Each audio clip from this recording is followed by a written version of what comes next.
I-discuss po natin ito sapagkat most of our skeptic friends always making some sort of assumption na ganito. The Bible condemns slavery, therefore, ganito't ganyan, ganito't ganyan. Madalas yung mga atheist friends natin, yan yung kanilang argument dito. Pero una, bakit kaya mayroong matatawag na slavery? Pero slavery ba ito na parang ito'y katulad sa nangyayari yung naganap noong panahon ng ano, kung saan merong nagaganap na ano yan, tawag dito, pagbili ng mga alipin nung panahon na yon, like 16th and 17th century. Let's discuss this. Slavery was pervasive throughout the ancient world. So noon pa man, may nagaganap talaga na parang pagbebenta ng mga alipin, ganyan, o may mga tao na, kumbaga, sila yung nagpasya na maging alipin dahil wala na silang pananalapi, wala ng pera, ganon. God outlawed the slave trade. Also, slavery was more like indentured servitude. Yung parang sa mga nagtatrabaho, may boss at may mga employee. Hindi pwedeng ipahamak ng mga masters nila yung kanilang mga alipin. Ang slavery ay tatagal lamang sa 7 taon. Runaway slaves receive haven. Hindi idea ng Diyos talagang slavery. And the whole personhood of slaves, you can read those Bible passages by yourselves, okay?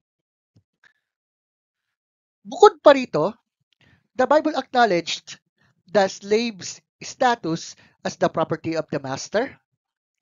The Bible restricted the master's power over the slave. The slave was a member of the master's household. Kumbaga, kahit alipin yan, itinuturing na siyang parte ng pamilya. The slave was required to rest on the Sabbath. The slave was required to participate in religious observances. So kahit alipin yan, itinuturing pa rin yung alipin yan bilang tao. Hindi lang basta parang gamit o makina lamang yan. The Bible prohibited extradition of slaves and granted them asylum. The servitude of a Hebrew debt slave was limited to 6 to 7 years. And when a slave was freed, he was to receive gifts that enabled him to survive economically. So, ibig sabihin, ang isang alipin ayon sa mga passage na ating nabasa ay hindi katulad ng mga na alipin ngayong panahon na to na kumbaga kinikidnap, ganyan. Hindi. Hindi po ganun. The slavery in the Bible, though not ideal, is a far cry from the slavery that comes to our mind, what we think of the word. Those who have used the Bible to justify slavery in the past have therefore distorted scripture's teachings.